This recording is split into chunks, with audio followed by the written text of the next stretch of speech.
Европската унија со нови правила за проширувањето. 5 земји членки предлагаат сет на мерки кои би служеле како заштитен механизам и би се вградиле во идните договори за пристапување. Според заедничкиот документ на Германија, Франција, Холандија, Белгија и Луксембург, до кој дојде телевизија 24, се предлага привремено ограничување на одредени гласачки права за државите кандидати. Ова особено би важело за делови од европското законодавство, каде што во моментов е потребна согласност од сите земји членки.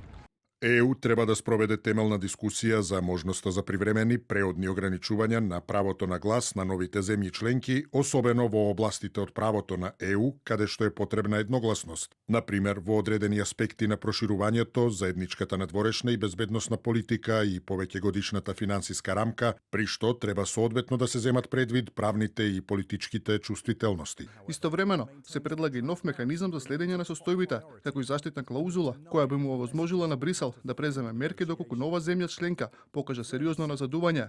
Подписниците на документот сметаат и дека учеството во европското јавно обвинителство треба да биде политички предуслов за пристапување на новите земји членки. Клаузула за неназадување, кодифицирана како обврзувачка норма која ќе забранува назадување во однос на вредностите на ЕУ, вклучително и почитувањето на владењето на правото по пристапувањето. Заштитна клаузула, која се проширува надвор од областите опфатени со претходните договори за пристапување, за да овозможи преземање заштитни мерки во случај на сериозни недостатоци или назадување во соодветната земја членка во заштитата на вредностите на ЕУ, вклучително и почитувањето на владењето на правото, демократските принципи и слободата на медиумите.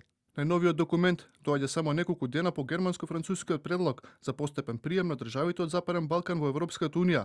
Во заедничкиот документ на Фридрих Мерц и Емануел Макрон се наведува дека со новиот пристап ќе се намалат прекумерно формализираните пречки и ќе се поедностави сегашната методологија, односно ќе се спојат одредени процедурални чекори.